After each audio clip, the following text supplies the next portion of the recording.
On va parler d'un truc super important, intéressant aujourd'hui, l'énergie. Parce que beaucoup se posent ou beaucoup me posent la question de savoir, oui, mais tu parles d'énergie, mais c'est quoi cette énergie? Et c'est vrai aussi que beaucoup de gens ont du mal à croire en cette énergie parce qu'ils se disent qu'ils ne la voient pas, que ce n'est pas prouvable, que ce n'est pas vérifiable, donc que ça n'existe pas. Mais alors là, je vais répéter des choses que vous avez certainement déjà entendu dire. Oui, l'énergie, c'est pas quelque chose que l'on voit. C'est quelque chose que l'on ressent. Alors, je vais prendre ici un exemple très très simple avec l'énergie la plus puissante. Il s'agit de l'amour. Quand vous êtes amoureux, vous le ressentez dans votre être. Vous avez même peut-être déjà ressenti ces fameux papillons dans le ventre, le cœur qui s'emballe, le sourire sans raison, l'envie même de prendre l'autre dans vos bras. Et pourtant, vous ne voyez pas l'amour, vous ne la voyez pas, cette énergie. Vous la ressentez. Cet amour, cette énergie, cet amour, cette énergie, elle ne se matérialise pas sous vos yeux. Vous savez qu'il est là, vous le ressentez.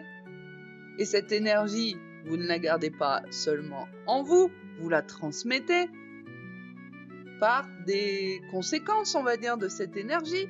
Les câlins, l'affection, la tendresse, le partage, les relations, l'écoute, l'attention, tout ça, ce n'est que finalement la matérialisation de cette énergie d'amour. Et là encore, vous ne voyez pas l'énergie circuler. Vous voyez uniquement son effet. Ben oui. Et l'énergie, que ce soit en soins énergétiques, en magnétisme ou encore en médiumnité ou dans toute pratique énergétique, c'est la même chose. Ce n'est pas visible, mais c'est perceptible. Cette énergie, tout comme l'énergie de l'amour, c'est une vibration qui circule et qui a un effet réel sur nous, sur notre corps, sur nos émotions et sur notre esprit. Regardez la nature, le vent, vous ne le voyez pas, vous le ressentez. Vous voyez seulement les feuilles qui bougent et vous ressentez la caresse sur votre peau, mais vous ne voyez pas l'énergie de l'air. L'électricité, vous ne la voyez pas non plus. Et pourtant, elle allume des lumières, elle fait fonctionner des appareils. Et tout ça, ça s'est créé de la même façon que notre corps, en fait, parce que notre corps tout entier est un corps énergétique, comme le système nerveux, le système digestif, tout ça, et il a fallu un circuit électrique, donc énergétique. Le son, c'est pareil, vous ne le voyez pas le son, mais il traverse l'air et il vous fait vibrer, vous l'entendez. Et bien, toutes ces forces invisibles, ce sont des énergies. Et elles nous entourent, elles nous traversent. Alors, pourquoi, vous allez me dire, pourquoi certaines personnes ne ressentent pas l'énergie? J'ai envie de leur poser une question très simple. Avez-vous déjà été vraiment amoureux? Avez-vous déjà été habité véritablement par l'amour véritable? Parce que tout comme l'amour, il faut être connecté. Si vous n'avez jamais été véritablement amoureux, vous ne pouvez pas savoir ce que c'est. Mais le jour où ça vous arrive, vous comprenez immédiatement. Avec l'énergie, là dont on parle, c'est exactement pareil, c'est la même chose. Plus vous développez votre sensibilité, votre ouverture, plus vous ressentez. Partie 2. Qu'est-ce que l'énergie? On va s'intéresser dans cette partie de comment circule l'énergie lors d'un soin énergétique ou d'une séance de magnétisme ou de médiumnité.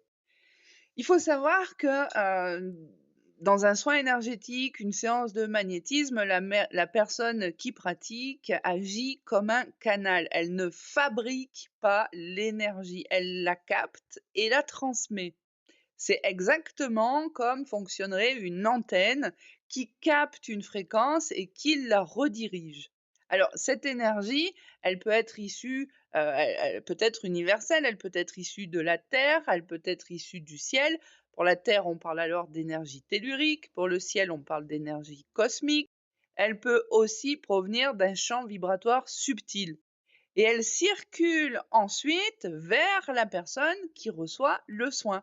En réalité, un vrai, et je parle ici pour les vrais, hein, un vrai énergéticien ou un vrai magnétiseur, en fait, il a juste qu'à se mettre en mode de préparation à capter, recevoir et transmettre. En réalité, ce n'est pas l'énergéticien ou le magnétiseur qui vous soigne, car sans cette énergie universelle qui ne lui appartient pas, il ne pourrait pas grand-chose pour vous. Alors, le but dans ces séances, ce n'est pas du tout d'imposer quelque chose aux, aux gens, mais c'est de réharmoniser.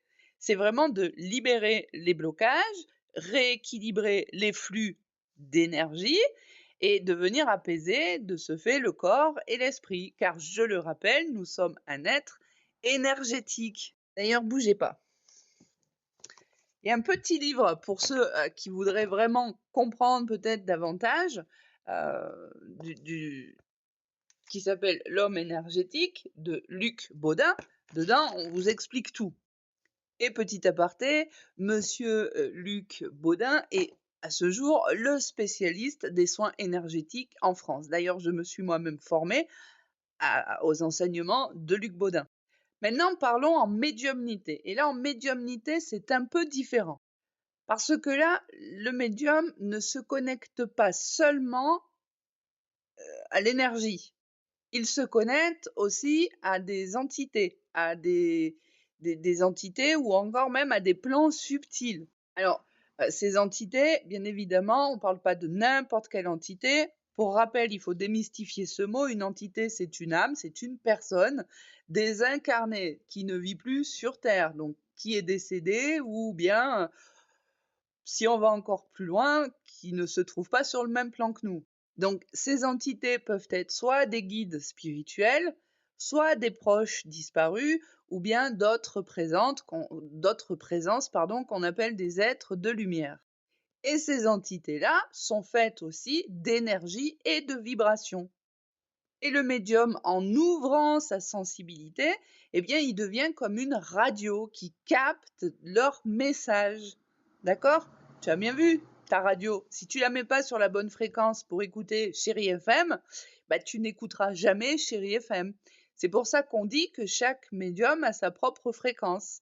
Il y a des médiums qui vont déjà dans la médiumnité, il y a tellement de choses différentes, mais si on parle purement de contact défunt et entité, il y a des médiums qui vont avoir uniquement tel défunt, telle énergie, telle vibration, parce que c'est leur fréquence.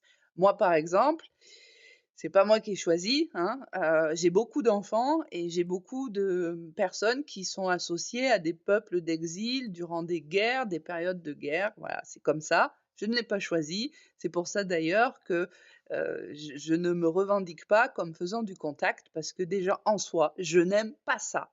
Voilà, les choses sont dites.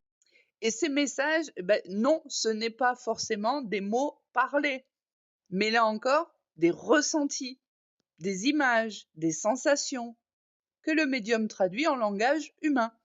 Pour exemple, si ça peut vous aider, ce matin, lors d'une de mes consultations, j'avais une personne en face de moi qui était une femme. Je lui demande si elle a prévu dans tous ces changements un déménagement. Elle me dit oui. Et là, en même temps que je lui demande, vous avez une idée où vous voulez aller? Moi, j'ai déjà l'information qui m'arrive.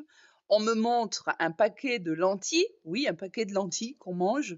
Et là, en même temps qu'elle, je lui dis le puits en velay. Elle me dit oui.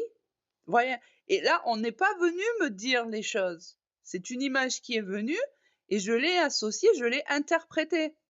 Ce qu'il faut bien comprendre, c'est que tout passe par l'énergie.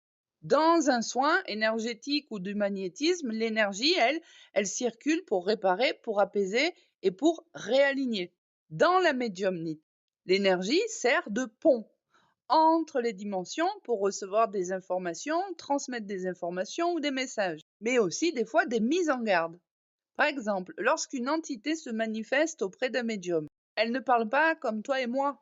On tape pas des conversations de dingue. Elle émet une vibration, une information énergétique.